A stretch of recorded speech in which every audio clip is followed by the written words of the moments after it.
दोस्तों सुप्रिया श्रीनेत की बेइज्जती वीडियोस आपने बहुत देखी होंगी। ऐसी डिबेट जहां एंकर हो या बीजेपी के प्रवक्ता हो सुप्रिया श्रीनेत को एक्सपोज कर देते हैं। जब भी सुप्रिया श्रीनेत से कोई ऐसा सवाल पूछा जाता है जिसका जवाब ना हो तो सुप्रिया श्रीनेत लड़ना झगड़ना और गाली गलौज करना शुरू कर देती है। हर दूसरे दिन सुप्रिया श्रीनेत मुंह उठा के राहुल गांधी की तारीफ करने टीवी पर आ जाती है और हर रोज मुंह की खा के वापस भी चली जाती है। ये सुप्रिया श्रीनेत की आदत कभी जाने वाली नहीं है। तो आज मैं ऐसे ही डिबेट्स लाया हूँ जहाँ सुप्रिया की इंसल्ट हो रही है। जय हिंद। जब सैया भय कोतवाल तो डर काहे का।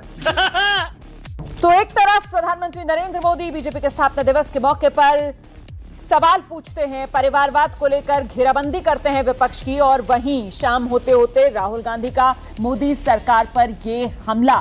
सुप्रिया श्रीनेत परिवारवाद के आरोप से बचने के लिए इस तरीके से हमले करके ढाल बनाने की कोशिश की जा रही है क्या? बिल्कुल बेमानी है ये सवाल, और इसलिए बेमानी है क्योंकि अगर किसी एक व्यक्ति ने भाजपा की नाकामियों को लगातार सवाल उठाया है, उनको घेरे में लिया, तो वो राहुल गांधी है।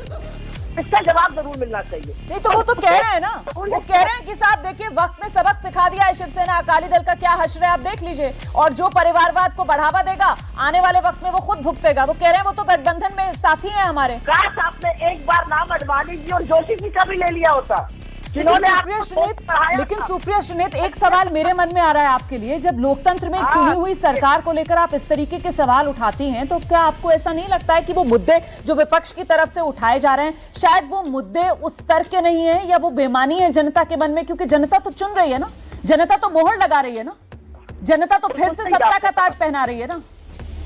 अच्छी बात, अच्छा सवाल है, इंटेलिजेंट क्वेश्चन है, इसका मैं जवाब दूंगी। ठीक है, के शर्मा जवाब देना चाह रहे हैं, के शर्मा जवाब देना चाह रहे हैं। आइए के शर्मा जी। एफडी का रेट घटा दिया, पीएफ का रेट घटा दिया। देखिए इन्होंने अच्छा एक प्रश्न किया, अच्छा प्रश्न किया है, मैं जवाब दे देता हूँ। अच्छा प्रश्न, अब चुप रहे, भूल देता हूँ। अच्छा प्रश्न किया कि 41 साल में हमने क्या किया। रोमाना जी, 41 साल में हमने अपने राष्ट्रवादी विचारधारा से और अंत्योदय की विचारधारा से, जो पंडित दीनदयाल उपाध्याय की दी गई विचारधारा, उसके माध्यम से हमने देश की राजनीति को बदल दिया। और कैसे बदला? अब जातिवाद, भाषावाद, परिवारवाद, वंशवाद और तुष्टीकरण और भ्रष्टाचार की राजनीति को छोड़कर जनता जो है अब विकासवाद की राजनीति पर वोट करने लगी। आप क्रोनोलॉजी समझ लीजिए। असल में मूल मुद्दा एक ही है, इंटरनेशनल ख्याति तो दिला नहीं सकते हैं। रोज रोज भक्तों, नफरती चिंटुओं, बेलगाम प्रवक्ताओं के चलते इंटरनेशनल फजीहत जरूर देश की होती है। और एक बात इससे और जरूर सीखनी चाहिए नफरती चिंटुओं को खास करके, कि नफरत सिर्फ और सिर्फ उन्माद पनप पाती है। नफरत का अंत बुरा होता है। तू है कौन रे?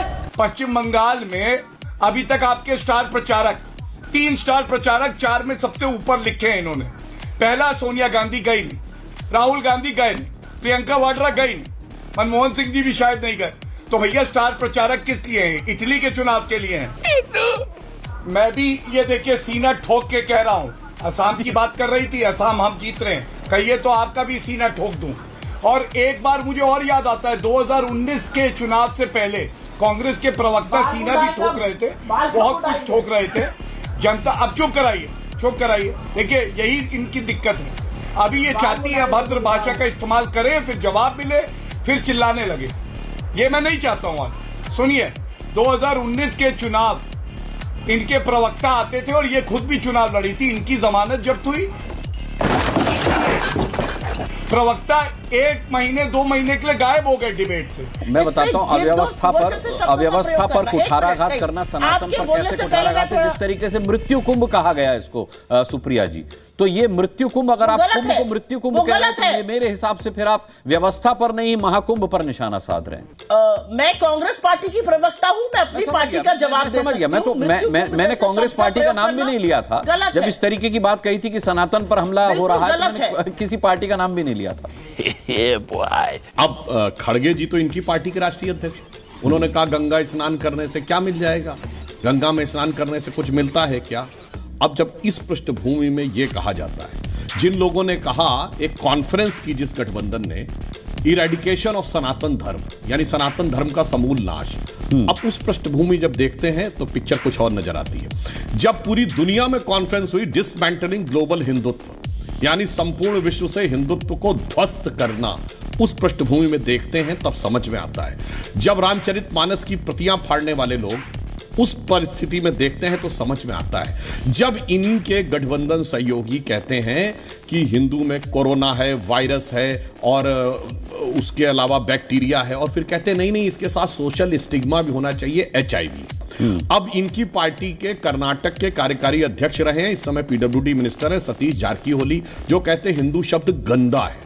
तो अब जब इस पृष्ठभूमि में देखते हैं तो मैं कहना चाहता हूं, जो कुंभ में जिन लोगों की दुखद मृत्यु हुई उसको लेकर इन लोगों के मुंह से शब्द जो निकल के आ रहे हैं वो संवेदना के नहीं, संतुष्टि के नजर आते हैं। नाइस। सुप्रिया जी, ऐसे ही ट्रोलर्स पे या फिर जो फेक न्यूज फैलाते हैं उन पे जब सरकार कार्रवाई करने की बात करती है तो फिर कांग्रेस पार्टी ये कहती है कि एक जो आजाद आवाज है उसे दबाने की कोशिश की जा रही है। अच्छा, यात्रा हो रही है भारत जोड़ने की और इसका मकसद है चुनाव जीतना, क्या मैं गलत कह रहा हूं? अगर इसका पॉलिटिकल फायदा होगा तो हम क्यों नहीं लेंगे, ये तो सिंपल सी बात है। मतलब आपके चुनाव जीतने से क्या भारत जुड़ जाएगा, ये भी एक सवाल लोग पूछ रहे हैं। हाँ जुड़ेगा, बिल्कुल जुड़ेगा। राहुल गांधी की टी-शर्ट, लोग बड़ा उत्सुक हैं कि उनको ठंड क्यों नहीं लग रही है, और सोशल मीडिया क्योंकि आप देख ही रही हैं वहां पर तो कहा जा रहा है कि वो वार्मर भी पहन रहे हैं नीचे। अच्छा सुप्रिया जी, क्योंकि आप मीडिया से भी आई हैं, आपका बैकग्राउंड रहा है, राहुल गांधी मीडिया पर इतना हमलावर क्यों रहते हैं? ऐसी क्या दुश्मनी हो गई मीडिया से कि मीडिया पर बहुत ज़्यादा हमलावर रहते हैं वो आजकल? सुप्रिया जी, ये हो सकता है कि कुछ मीडिया हाउसेस ऐसा कर रहे हो, लेकिन हर दौर में, क्योंकि आप भी मीडिया से जुड़ी रही हैं, बेहतर तरीके से जानती हैं कि हर दौर में मीडिया ऐसे ही बटा रहा है। एक तरफ कहीं ना कहीं सरकार के पक्ष में कुछ लोग खड़े रहते हैं, तो ऐसा नहीं है कि कुछ आज नया हो रहा है। गौतम अडानी जी का भी इंटरव्यू हुआ, एक चैनल ने लिया, जिसमें राहुल गांधी को लेकर सवाल पूछा गया, तो उन्होंने कहा कि उनकी कोई उनसे राहुल गांधी भी प्रगति चाहते हैं, उनकी कोई वो भी उनका सम्मान करते हैं, और आवेश में आकर राजनीतिक तौर पर बोल देते हैं, वो सिर्फ राजनीतिक बातें हैं। यानी कि अडानी जी ऐसा कोई नाराज़गी या फिर ऐसी कोई वो चीज़ें राहुल गांधी के साथ नहीं रखते। राहुल गांधी भले ही उनके खिलाफ तमाम चीज़ें बोलते हैं।